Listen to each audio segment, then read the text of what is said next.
네, 고위공직자범죄수사처 설치를 위한 법안이 어제 국회를 통과했습니다. 한국당의 강한 반발 속에 소수 야당과 공조의 공수처법을 통과시킨 민주당은 민주주의의 일보 전진이라며 큰 의미를 부여하고 있습니다. 국회 연결해 보겠습니다. 박철웅 기자. 네, 오늘 오전 민주당과 한국당은 같은 시간 동시에 원내 대책회의를 열었습니다. 여기서 나온 반응은 극과 극인데요. 민주당은 우선 해를 넘기지 않고 공수처법을 통과시킬 수 있어 다행이라고 밝혔습니다. 이인영 원내대표는 공수처 설치는 대한민국 민주주의의 일보 전진이라면서 정부 수립 이래 반복된 군부, 수사기관, 정보기관 등 견제를 받지 않는 권력을 마침내 해체하기 시작했다는 데 의미를 부여할 수 있다고 했습니다. 검찰을 향해서는 검찰 내부의 통렬한 자기 반성이 무엇보다 중요하다면서 무소불위의 권력을 휘두르던 낡은 외투를 벗고 국민검찰로 다시 태어나라고 밝혔습니다. 공수처법 통과가 끝은 아닙니다. 검찰개혁법은 3개 법안에 걸쳐 있는데요. 검경 수사권 조정을 위한 형사소송법과 검찰청법 2개 법안이 아직 처리되지 않은 상태입니다. 연달아 쪼개기 임시국회를 열어 검찰개혁 법안을 최대한 빠르게 처리하겠다는 계획을 세웠던 민주당은 속도 조절에 나섰는데요. 냉각기를 가진 뒤에 다음 달 6일쯤 다시 본회의를 열어서 형사소송법을 상정한다는 방침입니다. 예산부터 선거법, 공수처법을 연이어 강행 처리한 만큼 연초부터 여야가 충돌하는 모습을 보이면 역풍을 맞을 수 있다는 우려 때문입니다.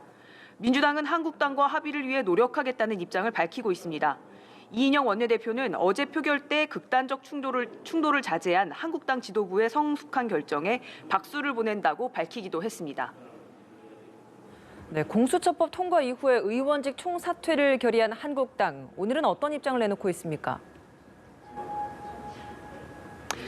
네, 한국당의 입장은 매우 강경합니다. 어젯밤 공수처법이 통과된 이후에 밤늦게 의원총회를 열어서 의원직 총사퇴를 결의했습니다.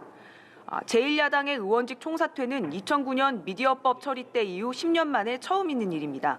오늘 심재철 원내대표는 비통함과 참담함을 금할 수 없다면서 공수처법은 문재인을 위한 악법이라고 비판했습니다.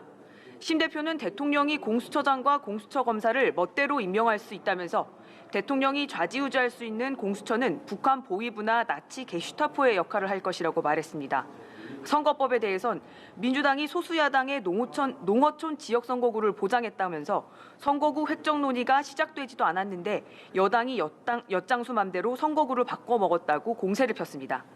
한국당 의원들이 실제 의원직 총사퇴를 위한 사직서를 제출하더라도 본회의 표결을 거쳐야 하기 때문에 사직 처리가 될 가능성은 낮습니다.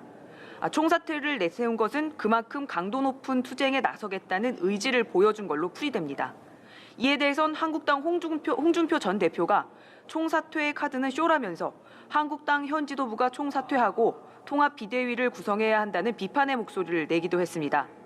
한국당은 공수처법에 대한 헌법 소원 제기 계획을 밝혔는데요. 여론전을 위해 다음 달 3일엔 광화문 광장에서 대규모 집회를 열기로 했습니다. 지금까지 국회에서 전해드렸습니다.